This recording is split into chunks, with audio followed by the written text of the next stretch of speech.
నమస్కారం. జై శ్రీరామ్. మనోజవం మారుతతుల్య వేగం జితేంద్రియం బుద్ధిమతాం వరిష్టం వాతాత్మజం వానరయూధముఖ్యం శ్రీరామదూతం శిరసా నమామి. ఆంజనేయ స్వామి వారంటే ఎవరికి ఇష్టం ఉండదు చెప్పండి? పిల్లలైనా పెద్దలైనా ఎవరికైనా సరే. సాధారణంగా మంగళవారాలు శనివారాలు మనం చూస్తూ ఉంటాం, ఆలయం దగ్గర దర్శనాలు చేసుకుంటాం, స్వామివారి అనుగ్రహం కోసం ప్రధానంగా పూజలు అవి చేస్తూ ఉంటాం. అయితే ఆంజనేయ స్వామి వారిని గురువుగా భావించి వాళ్ళ జీవితాల్లో ఉన్నత శిఖరాలకు చేరిన వాళ్ళని చాలా మందిని చూస్తూ ఉంటాం. స్వామివారిని ప్రసన్నం చేసుకోవటం చాలా సులువంటారు కొంతమంది. అయితే కొన్ని నియమాలు పాటిస్తే ఖచ్చితంగా ఆ స్వామివారి అనుగ్రహం మన మీద ఉంటుందని కూడా చెప్తారు. ఎటువంటి నియమాలు పాటించాలి, ఎలా ఆ ఆంజనేయసుతుడి అనుగ్రహం పొందాలి తెలుసుకుందాం ఇవాళ వీడియోలో. వివరించేందుకు ప్రస్తుతం మనతో పాటు ఉన్నారు ప్రముఖ జ్యోతిషులు బ్రహ్మశ్రీ నందిభట్ల శ్రీహరి శర్మ గురువు గారు. వారితో మాట్లాడదాం. గురుగారు నమస్కారం అండి. వాగర్థావివ సంపృక్తౌ వాగర్థ ప్రతిపత్తయే జగతః పితరౌ వందే పార్వతీ పరమేశ్వరౌ. ఆదిత్యాయ చ సోమాయ మంగళాయ బుధాయ చ గురుశుక్ర శనిభ్యశ్చ రాహవే కేతవే నమః. శృంగేరి జగద్గురు పీఠాధిపతులకి, కంచి పీఠాధిపతులకి నమస్కారములు తెలియజేసుకుంటూ కార్యక్రమాన్ని ప్రారంభిద్దాం. గురుగారు, హనుమంతుల వారు తలుచుకుంటేనే చాలు, ఎక్కడ లేని ధైర్యం, బలం వచ్చేస్తాయి అప్పటికప్పుడే.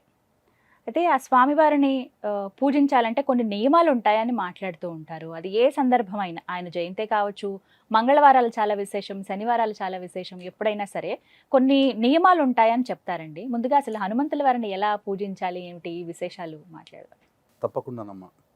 హనుమంతుల వారు కార్య సాధకుడు. అంటే అసాధ్యమైనటువంటి సీతమ్మవారి అన్వేషణని సుసాధ్యం చేసి రాముల వారికి ఒక నిర్దేశకత్వాన్ని కలగజేశారు. అంటే ఎలా ప్రయాణం చేయాలి, అమ్మవారిని ఎలా తిరిగి సంపాదించుకోవాలి. అందుకనే ఇక్కడ ఈ హనుమంతుల వారు సప్త చిరంజీవుల్లో కూడా ఒకరు. వారికి భవిష్యత్ కల్పాంతరం, అంటే ఈ సృష్టి అంతా లయమైపోయిన తర్వాత మళ్ళీ మరొక బ్రహ్మగా ఆయనే ఉండబోతున్నారు. అందుకనే ఆ బ్రహ్మ పదవి, సృష్టికర్త అయినటువంటి బ్రహ్మ పదవి పొందడం కోసం హిమాలయ పర్వత ప్రాంతంలో గంధమాధన పర్వత స్థాణువులలో ఇప్పటికీ కూడా నిత్యం శ్రీరామనామ జపం చేసుకుంటూ ఉంటున్నారు.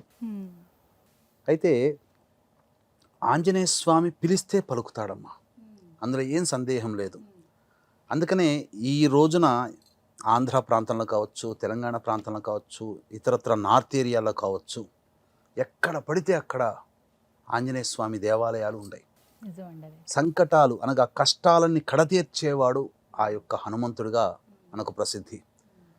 రాఘవేంద్ర స్వాముల వారు కూడా ఉపాసన దేవత కూడా ఆయన కూడా అవునమ్మా. కాబట్టి లింగ భేదము మరియు భాషా భేదం లేకుండా భారతదేశం అంతా కూడా హనుమంతుని ఆరాధన ఉంటుంది.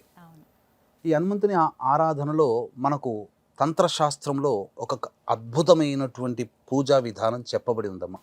ఇది చాలా తేలికైనటువంటిది, అంటే ఎవరైనా చేసుకోవచ్చు. నిజమైనటువంటి న్యాయమైనటువంటి కోరిక ఏదైతే ఉంటుందో ఆ కోరికని హనుమంతుల వారే దగ్గరుండి మన కోరికను తీరుస్తారు. అది కూడా స్వప్నములో దర్శనమిచ్చి మరి ఆ యొక్క వరాన్ని అనుగ్రహిస్తారు. ఆ మాట చెప్పగానే నాకు అదే అనిపించింది, ఆశ్చర్యం అనిపించింది. ముందుగా అలా వస్తారా కళలోకి? ఖచ్చితంగా వస్తారమ్మా. కానీ నియమబద్ధమైనటువంటి జీవితంతో చెప్పినటువంటి విధి విధానాన్ని ఎవరైతే అనుసరిస్తారో వారికి ఆ యొక్క దర్శన భాగ్యం స్వప్నంలో కనబడుతుంది. పైపెచ్చు వారి కోరిక కూడా నెరవేరుతుంది. కాకపోతే అది న్యాయబద్ధమైన కోరిక అయి ఉండాలి. అంటే వివాహం కావాలను, లేకపోతే మంచి ఉద్యోగం లభించాలను, లేదా విదేశీయానానికి వెళ్ళాలను, లేకపోతే ఏదైనా ఒక కోరిక అటువంటిది ఖచ్చితంగా అవుతుంది. దానికి నియమం పాటిస్తే చాలమ్మా. దానికి ఈ నియమానికి స్వామివారి జయంతి రోజుననే కాదు, అంటే వైశాఖ బహుళ దశమి అనేదే కాదు, చైత్ర పౌర్ణమిని కాదు, అసలుగా జన్మించినటువంటి కార్తీక కృష్ణ చతుర్దశి అది కాదు, హనుమద్ వ్రతం చేసేటువంటి మార్గశిర శుద్ధ ఏకాదశి అది కూడా కాదు.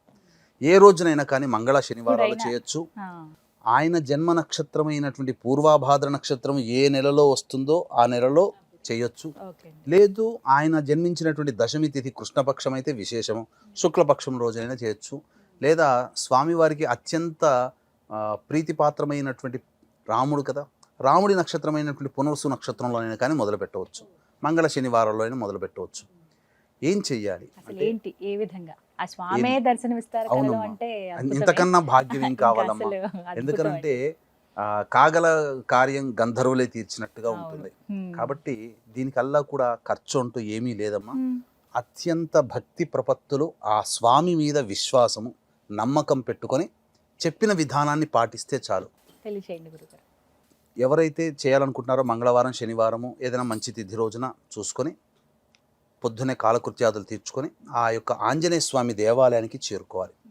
చేరుకొని ఇప్పుడు ఓపెన్ టాప్ ఆంజనేయ స్వామి దేవాలయాలు కొన్ని ఉంటాయి. అంటే ఎటువంటి గోపురం లేనటువంటిది, హ్మ్. లేదు కొన్ని గోపురం ఉన్నట్టుంటాయి. ఒక మినప గింజ తీసుకోవాలమ్మా. తీసుకొని ఆ స్వామివారి శిరస్సు మీద పెట్టి, ఒకవేళ లోపలికి గర్భగుడిలోకి అవకాశం లేకపోతే స్వామివారి పాదాల దగ్గరైనా, అదీ లేదు స్వామివారి యొక్క ధ్వజస్తంభం దగ్గరనైనా, అది అక్కడ ధ్వజస్తంభం కూడా లేదండి అని అంటారు, స్వామివారి వాహనం లేదా అక్కడ ధ్వజస్తంభం దగ్గర పాదాలు ఉంటాయి కదా, అక్కడైనా కానీ ఆ వారి వాహనం ఒంటే అక్కడైనా కానీ మినపగింజ పెట్టి ఆ స్వామివారికి నమస్కారం చేసి శ్రీరామనామ జపం చేసుకుంటాను. లేదా ఓం హం హనుమతే నమః, హ హరిలో హ, ఆ, ఓం హం హనుమతే హనుమతే నమః నమః అనే నామాన్ని జపం చేసుకుంటూ 11 ప్రదక్షిణలు చేయాలి. స్వామి చూడండి. చేసి ఆ స్వామికి ఎవరైతే ఆ స్వామిని అర్చించాలనుకుంటున్నారో ఆ విధంగా కోరికను 11 ప్రదక్షిణల తర్వాత ఆ స్వామికి విన్నవించుకోవాలి. ఆ యొక్క మినపగింజ పెట్టి ఉంటారు కదా మొదలు, ఆ మినపగింజ తీసుకుని వెళ్ళి ఒక టిన్, ఒక డబ్బాలో వేయాలి. ఈ విధంగా 2, 3, 4 ఆ విధంగా 41 రోజుల పాటు చేస్తే 41 గింజలు అవుతాయి. హ్మ్. మళ్ళీ వాటిని తీసుకొని అదే 41 గింజలు తీసుకొని మళ్ళీ చేయాలి. చేస్తే 81 రోజులు అవుతుంది. హ్మ్. ఖచ్చితంగా చెప్తున్నానమ్మా, ఇది నిరూపించబడినటువంటిది. 81 రోజులు అయిన తరువాత ఆ 81వ రోజున స్వామివారికి ఇష్టమైనటువంటి వడమాల తమలపాకులతో అర్చన జరిపించుకొని వచ్చి ఆ 81 రోజులు అయిపోయిన తర్వాత ఆ 41 గింజలు ఉంటాయి, మినప గింజలు ఉంటాయి కదా, వాటిని పారుతున్న నదిలో కానీ, సముద్రంలో కానీ, చెరువులో కానీ, సరస్సులో కానీ, బావిలో కానీ, లేకపోతే ఆ స్వామివారి దేవాలయంలో ఎదురుగా రావి చెట్టు ఉంటే ఆ రావి చెట్టు మొదట్లో తవ్వి, అక్కడే. ఎవరు తొక్కని ప్రదేశం కాబట్టి అక్కడైనా కానీ పూడ్చిపెట్టి ఇంటికి వస్తే ఆ కార్యక్రమం అయిపోయిన ఆ రోజునే రాత్రిపూట స్వామివారు స్వప్నంలో కనిపించి ఈ సంబంధించినటువంటి కోరిక ఏదైతే ఉందో అనుగ్రహించి వెళతారు. ఇందులో సందేహమే లేదు. ఇది చాలా పరిహారం, చాలా చిన్న పరిహారము, పెద్ద ఖర్చు లేదు, కానీ భక్తి ప్రపత్తులతో ఉండాలి. కొన్ని నియమాలు కూడా పాటించాలమ్మా. మరి మధ్యలో ఎక్కడన్నా ఆటంకం వస్తే ఇక్కడ ముందుగా అడగాలనుకుంది పురుషులైనా స్త్రీలైనా ఎవరైనా చేయొచ్చు కదా? ఎవరైనా చేయొచ్చు, ఎవరైనా చేయొచ్చు. ఎవరైనా చేయొచ్చు. హ్మ్. స్త్రీలకి వరకు వచ్చినప్పుడు ఏంటంటే వారికి ప్రకృతి పరంగా వచ్చేటువంటి ఏదైతే ఇబ్బందులు వస్తాయో అది 3 రోజులు 4 రోజులు మైనస్ చేసుకొని మళ్ళీ తర్వాత 4 రోజులు కలుపుకోవాలి. చేసుకుంటే ఆ విధంగా చేయవచ్చు. లేదు నిర్విరామంగా అన్నప్పుడు వారి సంకల్పాన్ని ముందు పెట్టుకొని ఎవరైనా కానీ, తోడబుట్టిన వాళ్ళు కానీ, తల్లిదండ్రులు కానీ, లేదా సంబంధించినటువంటి భర్త అయినా కానీ, సంతానం కానీ తన తరపున చేయవచ్చు. చేయొచ్చండి అలాగా. చేయవచ్చు, తప్పు లేదమ్మా. లేదా మీరు చేసుకుంటానన్నా ఆ ఇబ్బంది ఉన్నది కాబట్టి చేసుకోవచ్చు. స్త్రీ పురుష భేదం లేకుండా ఎవరైనా ఈ కార్యం, ఎందుకంటే మనకు ఇది ఎటువంటి సందర్భంలో చేయాలంటే మనం ఎన్నో ప్రయత్నాలు చేసి విసిగి వేసారిపోతాం కదా, అటువంటి సందర్భంలో అసాధ్యమైన కార్యక్రమాన్ని కూడా సుసాధ్యం చేయాలని చెప్పే సదుద్దేశంతో ఆంజనేయ స్వామి వారి మీద నమ్మకం పెట్టుకొని చేసి నియమాలు అనేటివి పాటించాలి. బ్రహ్మచర్య వ్రతాన్ని ఆచరించాలి. ఈ సమయంలో 81 రోజుల్లో మద్యపానము, ధూమపానము, అలాగే మాంసాహార భోజనం నిషిద్ధము. భూశయనం చేస్తే చాలా మంచిది. ఈ విధంగా చేసినటువంటి మానవుడు ఖచ్చితంగా తరించబడతాడు. ఎందుకనంటే ఇది విశ్వంతో కనెక్ట్ అవుతుంది. మీరు చెప్పేటువంటిది ఏదైతే ఉంటుందో ఆ ప్రకృతిలో ఉన్నటువంటి యూనివర్స్తో మీరు కనెక్ట్ అవుతారు. ఆ యూనివర్సే ఆ ఆంజనేయ స్వామి రూపంలో మనకు దర్శన భాగ్యం కలుగజేస్తుంది. ఇదే ప్రకృతితో మన వాళ్ళు పూర్వకాలంలో ఋషులు అందరూ తపస్సు చేశారంటే ఆ తపస్సులో భాగంగా యూనివర్స్తో కనెక్ట్ అయ్యి అన్నపానాదులు లేకుండా కూడా వారు చక్కగా చేసేవారు. కాబట్టి తదేకమైనటువంటి సంకల్పము, సత్సంకల్పం ఏదైతే ఉంటుందో అది ఖచ్చితంగా జరిగి తీరుతుంది అని చెప్పడంలో ఏమాత్రం సందేహం లేదు. ఈ నియమాలు పాటిస్తే చాలు. ఇంతకు మించి ఇక స్వామి వారికి ఇష్టమైనటువంటి నైవేద్యాలు, అర్చనలు కూడా చేయవచ్చు. అంటే అన్ని రోజులు ఎటువంటి నైవేద్యాలు ఏమైనా సమర్పించాలా, కేవలం గుడి దగ్గర వెళ్ళి ప్రదక్షిణ చేసి వస్తే సరిపోతుందా గురుగారు? ఇక్కడ నైవేద్యాల విషయంలో స్వామి వారికి కొన్ని చెప్పబడి ఉన్నాయమ్మా. అంటే స్వామివారు అమ్మవారి జాడ వెతుక్కునేటప్పుడు అంటే మనకు శనగ గింజలు, వేరుశనక్కాయలు కాదు, మామూలుగా శనగలు తెలుసు, కొమ్ము శనగలు అంటారు కదా, ఆ కొమ్ము శనగల్ని బట్టిలో కాలిస్తే నల్లటితో ఉన్నటువంటి శనగ గింజల గుళ్ళు ఉంటాయి కదా, ఆ గుళ్ళు ప్లస్ బెల్లము కలిపినటువంటి ఉండలు స్వామివారికి నివేదన చేస్తే చాలా సంతోషిస్తాడట. ఎందుకు అనంటే అమ్మవారి అన్వేషణలో భాగంగా వెళుతున్నప్పుడు ఆ శనగగింజలు బెల్లం చేత పట్టుకొని వెళ్ళాడట. వెళ్ళినప్పుడు ఆ శనగ గింజల తోటలో కొన్ని తీసుకొని వీటిని కలిపి తిన్నాడట. ఆ సందర్భంగా ఆయనకి అది ఇష్టమైపోయింది. అప్పటి నుంచి ఆయనకు ఆ నైవేద్యం పెట్టడం, దాన్ని కమర్తి అని అంటారు నార్త్ సైడ్లో, కమర్తి ప్రసాదం అని అంటారు. ఇక స్వామి వారికి వడమాలంటే చాలా ప్రీతికరం, కానీ కరకరలాడుతూ ఉండాలి. మన ఇంట్లో అయితే మెత్తగా చేసుకుంటాము, 1-2 సార్లు వేయించి కరకరలాడుతున్నటువంటి వడమాలని స్వామివారికి నైవేద్యం. అలాగే లవంగాల మాల మరియు ఈ సంబంధించినటువంటి తులసి మాల వేయవచ్చు. అలాగే ఇలాచి, యాలకుల మాల, తమలపాకుల మాల, తమలపాకులతో అర్చన కూడా చేయవచ్చు, స్వామివారికి ప్రీతికరం.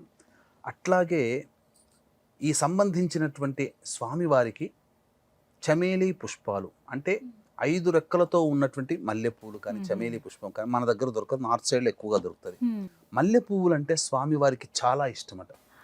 మల్లె పువ్వులతో అర్చన చేస్తే చాలా తొందరగా ప్రీతి ప్రాతుడు అవుతాడట. మనం చూస్తుంటేనమ్మా మనం ఎక్కడైనా హైవేలో చూసినా ఆంజనేయ స్వామి విగ్రహం కనబడుతుంది. ఎందుకు పెడతారంటే వాహనాన్ని ప్రమాదాలు బారిన పడకుండా రక్షించేటువంటి వాడు. అందుకనే ఏ కొత్త వాహనం కొన్నా ఫస్ట్ ఆంజనేయ స్వామి దేవాలయంలోనే పూజ చేయిస్తారు. అందుకనే వాహన ప్రమాదాలు చోటు చేసుకోకుండా ఉండడం కోసం ఈ శంకరుంగలి మాల ఏదైతే ఉంటుందో అది వాహన ప్రమాదాలని నివారిస్తుంది. ఎవరైతే ఈ శంకరుంగలి మాలని ధరిస్తారో, అందుకే 22వ తారీఖు రోజున పూజ చేసి శక్తిపాతము చేసి ఈ యొక్క శంకరుంగలి మాలని అందజేయడం జరుగుతుందమ్మా. చాలా విశేషమైనటువంటిదమ్మా, చెప్తే చాలా, ఎందుకంటే చాలా తక్కువ ఖర్చుతో కూడుకున్నటువంటి. వీక్షించేటువంటి ప్రేక్షకులు కూడా గమనించండి, ఈ స్వామివారికి సంబంధించినటువంటి జయంతి రోజునైనా, స్వామివారి జన్మ నక్షత్రమైనటువంటి పూర్వభాద్ర నక్షత్రం రోజున ఉన్న రోజునైనా, స్వామివారి జన్మతిథి అయినటువంటి దశమి రోజునైనా, రాముడి జన్మ నక్షత్రమైనటువంటి పునరోసు నక్షత్రం రోజునైనా, లేకపోతే మంగళ శనివారం రోజునైనా స్వామివారి దేవాలయానికి వెళ్ళినప్పుడు ఒక అరటిపండ్లు డజన్ కానీ గెలలు కానీ, మీరు చూసారా ఆంజనేయ స్వామి దేవాలయంలో ఎక్కువగా అరటిపండ్లు పెడుతుంటుంటారు. ఎందుకో తెలియదు అసలు, కానీ తీసుకెళ్తుంటారు. ఎందుకంటే స్వామివారికి అరటి పళ్ళు అంటే మహాప్రీతి. అసలు ఏ పండు పెట్టినా ప్రీతి పొందడు, అరటి పండ్లు అంటేనే పడిచేస్తాడట. అందుకనే అందరూ అరటి పళ్ళే పెడతారు అక్కడ. మొత్తం దేవాలయం అంతా అరటి పండ్లతో అలంకరిస్తారండి. ఆయనకి మొత్తం అంతా అరటి పండ్లతో చేస్తారు. కాబట్టి వీక్షించేటువంటి ప్రేక్షకుల్లో ఎవరో కొంతమంది అదృష్టవంతులు అవుతారు ఇప్పుడు చెప్పేటువంటి పని కనుక చేస్తే. ఆ దేవాలయానికి వచ్చిన వాళ్ళందరికీ కూడా అరటిపండ్లు, వీలైనన్ని అరటిపండ్లు ఒక్కొక్కరికి ఒక్కొక్క పండు ఇవ్వండి, లేదా ఆ స్వామివారి అర్చకులకి అరటిపండ్లు వస్త్రము పెట్టండి, లేదా అరటిపండ్లు దానం చేయండి. లేదా మీ చుట్టుపక్కల ఎవరైనా స్వామివారి భక్తులు ఉంటారు కదా, అపర వీర భక్తులు, వాళ్ళకి అరటిపండ్లు ఇవ్వండి. ఎవరైనా భక్తులు ఆ అరటిపండు పెట్టి ఇచ్చినటువంటి అరటిపండును ఎవరైతే తింటారో ఆ స్వామి తిన్నట్టే లెక్క. కాబట్టి వాళ్ళ సంకల్పం, ఏ సంకల్పం కోసమైతే ఆ అరటిపండ్లను అందరికీ పంచారో ఆ సంకల్పం ఉత్తర క్షణంలోనే తీరిపోతున్నాం. ఇది నియమం, ఇది రహస్యం ఎవరికి తెలియదు, కానీ తెలియకుండానే చాలా మంది అరటిపండ్లు పెడుతుంటుంటారు. అరటిపండ్లు అంటే స్వామివారికి ప్రీతి, ముఖ్యంగా ఆ భక్తుడు తినాలి. ఆ ఆంజనేయ స్వామి భక్తుడు గనక తింటే అది అదృష్టమే. ఇది ఎప్పుడైనా సరే ఎప్పుడైనా చేయొచ్చు. చాలా చక్కటి పరిహారం, రూపాయి ఖర్చు లేదు. ఈ విధంగా చేసినటువంటి వాళ్ళకి ఖచ్చితంగా ఇది తంత్రశాస్త్రంలో నిరూపితమైనది. ఖచ్చితంగా ఇది పాటించినటువంటి వాళ్ళు పూర్వకాలంలో ఎంతో మంది ఉన్నారు. ఇప్పటి వరకు ఏ ప్రసార మాధ్యమంలో కూడా ఇటువంటి పరిహారాన్ని ఆంజనేయ స్వామికి సంబంధించి ఎక్కడా చెప్పబడలేదు. కాబట్టి చక్కగా విని ఆచరించి ఆ స్వామి యొక్క ప్రత్యక్ష స్వరూపాన్ని స్వప్నంలో దర్శించి తరించండి. చాలా చక్కగా వివరించారండి, ధన్యవాదాలు.